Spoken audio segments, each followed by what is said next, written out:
at the flesh of their prey. And of course you need those extremely strong, powerful talons. Wedge-tailed eagles are extremely powerful hunters. In those talons alone, Emilio has up to 750 pounds per square inch closing pressure. To put that into perspective, if any of you saw the croc demonstrations today, you would have seen and even heard those croc's jaws snapping very tightly shut. In those croc's jaws, they have up to 3,000 pounds per square inch closing pressure, but they're a few hundred kilos worth of croc. Emilio here, he only weighs in at about 2.5 kilos, and he's got 1/4 of that closing pressure in those talons alone, so extremely powerful for their size. Wedge-tailed eagles also have very powerful eyesight, and they can actually see the twitch of a rabbit's ear from up to 1 kilometre away. They can see a whole rabbit or rodent running along the ground from up to 2 kilometres away, so very, very powerful vision as well.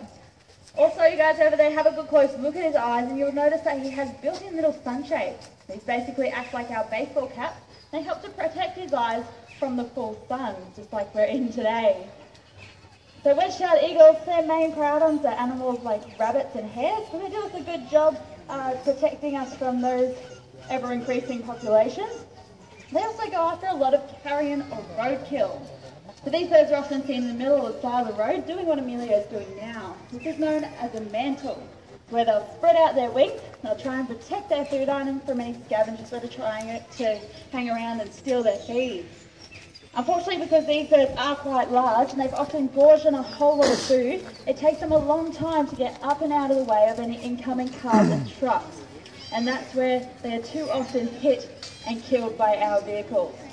So we do ask, if you are out and about in Australia, and especially out west where you'll see a lot more of these birds, please slow down. Always stick to the speed limit, and if you do see anything on the road up ahead, slow down. Give it a little bit of space, and never assume that something on the road is already dead, because you might be able to see one of these beautiful birds feasting on a nice piece of carrion. It's a really cool opportunity for some good photos as well.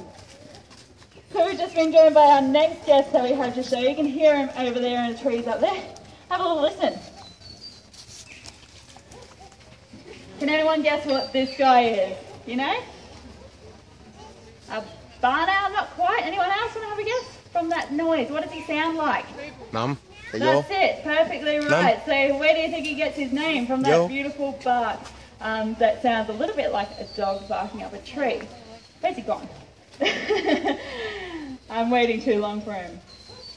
So that's basically him asking for his food a little bit quicker than I can offer it to him today. Come on, Nibs. So most of us think about our owl species, we do tend to think of purely nocturnal or nighttime hunters, but that isn't always the case. Newbie here, he is what's known as a crepuscular hunter. So that means he hunts during the dawn and dusk periods of the day, rather than during the dead of the night. And there's a couple of reasons why he does this. The first being, that's when his main predators come out. So his main predators are animals like possums and gliders. Of course, those animals come out during the dawn and dusk, so that's when Newbie has to come out and grab its food.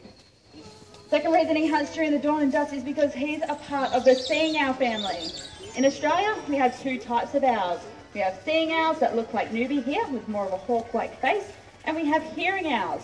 Hearing owls are those with the facial